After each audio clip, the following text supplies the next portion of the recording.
খবরদার খবরদার, জাকাতের মাল আজ দেই কাল দেই করতে করতে করতে করতে আপনি দেখা গেল রমজান চলে গেল, তারপরেও দিলেন না। এত ইয়েতিম আলেম ওলামা গরিব লিল্লা বোর্ডিং আত্মীয় স্বজনের মতো এত গরিব আছে, আপনার এই 10,000 20,000 টাকা জাকাত হিসেবে দিয়ে দিলে মহা ধনী হয়ে যাবে। তা কেন আপনি তার দিয়ে দিচ্ছেন না? দিয়ে দিন, তাড়াতাড়ি করে দিয়ে দিন।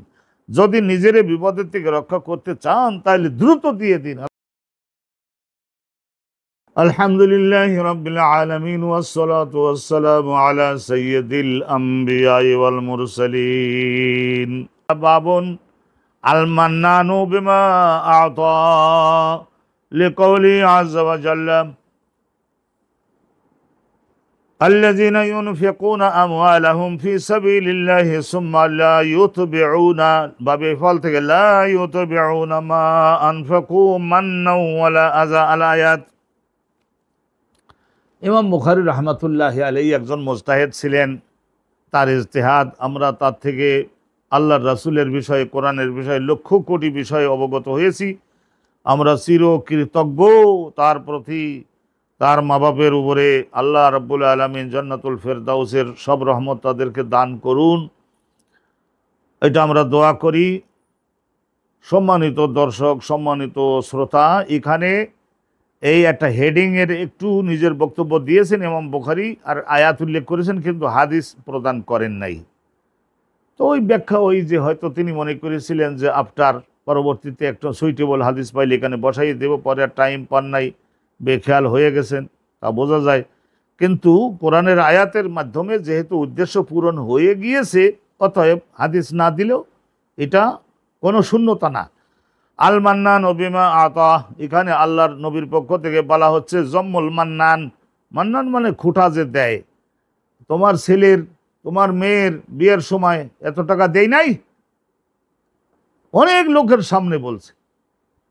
ভোটটা যে তুমি আমারে দিলা না, আমি একটু মাইকিং করতে বললাম, করলে না। আমি তোমাকে বাজারের থৈলেটা বাউল করে বাড়িতে পৌঁছে দেওয়ার জন্য একটা আদেশ করলাম, করলে না। ঘাড় তাড়ামি করলা, এরকম বলছে। কবে একটু সাহায্য দিয়েছে সেইটা আবার আল্লাহ রাব্বুল আলামিন ও আল্লাহর ফেরেশতাগণ সকলেই তার বিরুদ্ধে সি করেন, যে উপকার করে দয়া করে সেবা দিয়ে আবার খোঁটা দেয়। আল মান্নান বিমা আতা, যা কিছু দিয়েছিল সেইটা উল্লেখ করে আবার খোঁটা দেওয়া, অপমানিত করা, এইটা করার ভীষণ নিন্দনীয় কাজ। লিকাউলিহি আযজা ওয়া জাল্লা, তাহলে বোঝা গেল তুমিও সওয়াল করবা না। আমরা পূর্ববর্তী বক্তব্য থেকে এটা শিখেছি, জেনেছি যে তুমি লোকের কাছে চাইবা না, আর ওকে বলা হয়েছে যে তুমি দিবা, তো দিবার পর তো দিবাই। জগতে ওর কাছ থেকে কোনো কিছু আশা করবা না, একমাত্র আল্লাহর কাছে আশা করবা। আল্লাহই তোমাকে দিবেন, আর আল্লাহ দিলে তো অনেক বিরাট দেয়। আল্লাহ কোরআন শরীফ বলেছেন আল্লাযীনা ইউনফিকুনা আমওয়ালাহুম, যে সমস্ত পুরুষ এবং মহিলা ইউনফিকুনা ব্যয় করে আমওয়ালাহুম তার নিজেদের মাল সামানা ফি সাবিলিল্লাহ, আল্লাহ পাক রব্বুল আলামিনের পছন্দের খাতগুলিতে। আল্লাহর পথ বলে নির্দিষ্ট কোনো রোড নাই, এটা আল্লাহ রব্বুল আলামিনের পথ বলতে আল্লাহর পছন্দনীয় খাতসমূহ। সুম্মা লা ইউতবিউনা মা আনফাকু মান্নাও ওয়ালা আযা, অতঃপর দান করলো, একজন ব্যক্তিকে দান করলো, তারপরে আবার পরবর্তীতে যে সাহায্য করেছিল, মানে ব্যয় করেছিল, সেই ব্যয়কৃত টাকাটার কথা উল্লেখ করে খোঁটা দিবে না। আর কখনো ওই দান গ্রহীতার দেখা সাক্ষাৎ হলে, হ্যাঁ আরে আব্দুল জব্বার সালাম আগে দিতে পারলি না, ওই ম্যাট্রিকের পরীক্ষার সময়, ইন্টার পরীক্ষার সময় তোর বাপে ফি দিতে পারে নাই, আমি তো দিছিলাম, তো সালামটাও দিতে পারলি না, তাইলে ওই দানের পুরস্কার ধ্বংস হয়ে যাবে। ওয়ালা আজা, ওয়ালা আজা, আজা কষ্ট দেয় না। ভাষার সাহায্যে যদি বলে তাইলে এটা হলো খোঁটা দেয়া।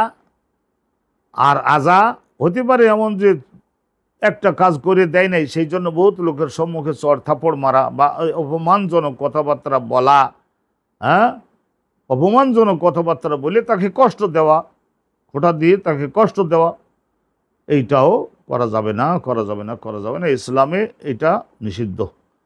আল্লাহ পাক রব্বুল আলামিন আমাদের সকলকে রহমত দান করুন এই ধরনের কাজে, যাতে আমাদের এমনি দানের পরিমাণও অল্প, তারপরে আবার যদি খোঁটা দিয়ে বা কষ্ট দিয়ে, দান গ্রহীতাকে কষ্ট দিয়ে বা খোঁটা দিয়ে যদি আমরা সেটা নষ্ট করে ফেলি তাহলে তো আর আমাদের থাকলেই বাকি।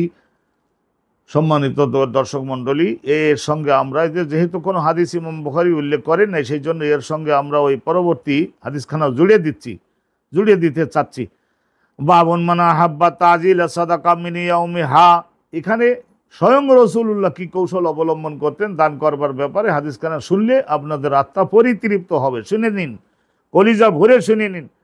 মানা হাব্বা তাজিল সাদাকা, দান করাটাকে ব্যস্ততার সঙ্গে করাকে রাসূলুল্লাহ খুবই পছন্দ করতেন। মানে যে ব্যক্তি মানে আর কেটা, রাসূলুল্লাহ ছাড়া। মিন ইয়াউমিহা, যে দিনে রাসূলুল্লাহ সাল্লাল্লাহু আলাইহি ওয়াসাল্লামের নিকটে টাকা কড়িগুলো এসেছে, ওই দিনে ঘুমাতে যাওয়ার আগেই নবী পাক যোগ্য গ্রাহক পাওয়া গেলে তাদের সবাইকে হুজুর দিয়ে শূন্য এমটি হ্যান্ড হয়ে যেতেন। সুবহানাল্লাহি ওয়া বিহামদিহি।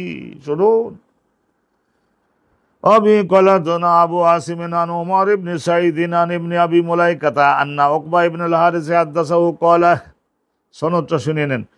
ইমাম বুখারীর শিক্ষক হযরত আবু আসিম, তার শিক্ষক ওমর ইবনে সাঈদ, তার শিক্ষক ইবনে আবি মুলাইকা, তার শিক্ষক হচ্ছেন হযরত উকবা ইবনুল হারিস।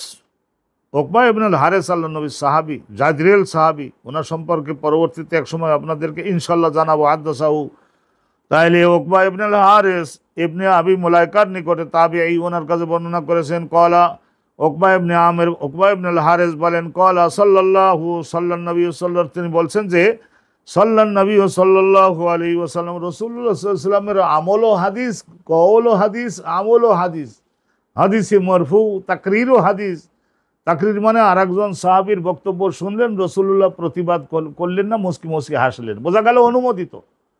আরেকজন সাহাবী বা সাহাবিয়ার কর্ম দেখলেন, প্রতিবাদ করলেন না, রাসূলুল্লাহ দেখলেন এবং কর্মটা, বক্তব্যটা মুস্কি মুস্কি হাসলেন, বোঝা গেল অনুমোদিত। ওটাও রাসূলুল্লাহরই কথা, রাসূলুল্লাহরই কাজ। নবী সাল্লাল্লাহু আলাইহি ওয়াসাল্লাম আল আসরা, নিশ্চয় নবী করিম সাল্লাল্লাহু আলাইহি ওয়াসাল্লাম একদিন আসরের নামাজ পড়লেন, আমাদের সকলকে এই মুক্তাদি বানিয়ে নামাজ পড়লেন আসরের নামাজ। ওয়া আসরা, এরপরে অন্য দিনের তুলনায় একটু তুলনামূলকভাবে একটু ব্যস্ততার সঙ্গে নবী করিম সাল্লাল্লাহু আলাইহি ওয়াসাল্লাম আসরের নামাজটা পড়ালেন। সুম্মা দাখাল আল বাইতা, তারপরে মোনাজাত দেওয়ার আগেই একটু বসে জিকির আজকার তো করতেন। তো এরপরে নবী করিম, এর আগেই রাসূলুল্লাহ, ওর পাশেই তো ঘর ছিল, ঘরের মধ্যে চলে গেলেন। ফালাম ইয়ালবাস, আসলে হলো নবী পাকের চাইতে এত বড় বৈজ্ঞানিক, এত বড় কৌশলী শিক্ষক জগতে আর তো কেউ জন্ম নেবেও না, আর আল্লাহ সৃষ্টি করেনও নাই, তার নেবে কোথা থেকে। দাখালাল বাইতা রাসূলুল্লাহ, এখানে তো যেহেতু 4-5 সাহাবা, তাদের সামনে ঘটনাটা না ঘটালে তারা শিখবে কোত্থেকে। সুম্মা দাখালাল বাইতা, নবী পাক নিজের গৃহের মধ্যে চলে গেলেন। ফালাম ইয়ালবাস, ভেতরে গিয়ে বেশি সময় দেরি করলেন না। আন খারাজা, আবার দ্রুত একটা প্যাকেট হাতে নিয়ে বের হয়ে আসলেন। ফাকুলতু, আমি বললাম, হযরতে উকবা ইবনুল হারিস বলেন, আমি বললাম, আও কিলা লাহু, অথবা আমাদের পাশ থেকে, আমার স্মরণে পড়ে না, আমি বললাম বা আমিও বললাম, আবার পাশ থেকে আরও 2-1 বললেন। ফকালা, তো রাসূলুল্লাহ সাল্লাল্লাহু আলাইহি ওয়াসাল্লামের কাছে আমরা বলেছিলাম, হুজুর নামাজ পড়ে তাড়াতাড়ি এই যে ব্যস্ততার সঙ্গে ঘরের মধ্যে গেলেন, আবার ঘরের মধ্যে থেকে আবার বের হয়ে আসলেন, বলে এই যে দেখলা না, এই যে জিনিসটা, এইটাই আমার নামাজের অবস্থায়ও স্মরণে হওয়ার কাছাকাছি আসতেছিল, দেখালাম এটা তাড়াতাড়ি দিয়ে দিই। ফকলার জবাব হিসেবে রাসূলুল্লাহ সাল্লাল্লাহু আলাইহি ওয়াসাল্লাম ঘরে গেলেন, আবার তাড়াতাড়ি বের হয়ে কেন আসলেন, এই কথার উত্তরে রাসূলুল্লাহ বলেন, কুনতু খাল্লাফতু বিল বাইতি তিবরান মিনাস সাদাকাহ, আমি আমার এই কামরার মধ্যে রাখছিলাম তিবরান মিনাস সাদাকাহ, এই সোনা, এইগুলি যদি আগুনে বিগলিত করে তারপরে ফ্রেমের মধ্যে ফেলে মুদ্রায় পরিণত করা হয়, তখন তাকে বলা হয় দিনার। আর গরম করে ফ্রেমের মধ্যে ফেলে ওই দিনারের শেপ মানে আকৃতি, গঠন দেওয়ার আগে এটা খণ্ড খণ্ড স্বর্ণ, রাসূলুল্লাহর হাতে 2 কেজি, 2.5 কেজি, 3 কেজি ওজনের স্বর্ণ, এটা জাকাত এসেছে। তা সেই জন্য আরবি ভাষা বলে তিবরান, তিবরান মানে স্বর্ণের খণ্ড, যেটা এখনো আগুনে পোড়ানো হয়নি। তো বলছে, আমি গমনের মধ্যে এটা রেখেছিলাম তিবরান মিনাস সাদাকাহ, এইটা জাকাতের মাল, দানের মাল। ফাকারে তোয়ান উবাইয়াতাহু, আবিতাহু, উবাইয়াতাহু, উভয় রকমের পড়া যায়। নবী করিম সাল্লাল্লাহু আলাইহি ওয়াসাল্লাম উবাইয়াতাহু, তার মানে আন আতরুকু হাত্তা ইয়াদখুলাল লাইল, রাত আসবে, রাতের মধ্য দিয়ে স্বর্ণটা আমার কাছে থাকবে, এইটা আমার খুবই খারাপ লাগলো। আন উবাইয়াতাহু, রাত যাপন তাকে আমার নিকটে করাবো, এইটা আমার খুবই খারাপ লাগলো। সেই জন্যে আমি দেখো এইটা বের করে আনলাম। এখন তোমাদের মধ্যে যারা মালদার আছো তারা তো নেবা না, আল্লাহ তাদের আত্মাকে ধনী বানিয়ে দিয়েছেন, আর যারা অভাবে থাকবে তাদেরকে তো নিতে হবে, এগুলি তো তাদের জন্যই। তা কাসাম তহু, পরবর্তীতে আমি এইটা খণ্ড খণ্ড করে মোটামুটি যার যতটুকু প্রয়োজন ওইভাবে বিবেচনা করে, আমি রসুল্লাহ তো সবাইকে চিনতেন, তা সকলের মধ্যে বিলি বন্টন করে দিলেন। নবী পাক তাদের সকলের মধ্যে বিলি বন্টন করে দিলেন। খবরদার খবরদার, জাকাতের মাল আজ দেই কাল দেই করতে করতে করতে করতে আপনি দেখা গেল রমজান চলে গেল, তারপরেও দিলেন না। এত এতিম আলেম ওলামা, গরিব, লিল্লা বোর্ডিং, আত্মীয় স্বজনের মতো এত গরিব আছে, আপনার এই 10,000 20,000 টাকা জাকাত হিসেবে দিয়ে দিলে মা ধনী হয়ে যাবে। তা কেন আপনি তার দিয়ে দিচ্ছেন না? দিয়ে দিন, তাড়াতাড়ি করে দিয়ে দিন। যদি নিজের বিপদের থেকে রক্ষা করতে চান তাহলে দ্রুত দিয়ে দিন। আল্লাহ রাব্বুল আলামিন আমাদেরকে রহমত দান করুন, আমাদেরকে তৌফিক নসিব করুন। আসসালামু আলাইকুম ওয়া রাহমাতুল্লাহি ওয়া বারাকাতুহু।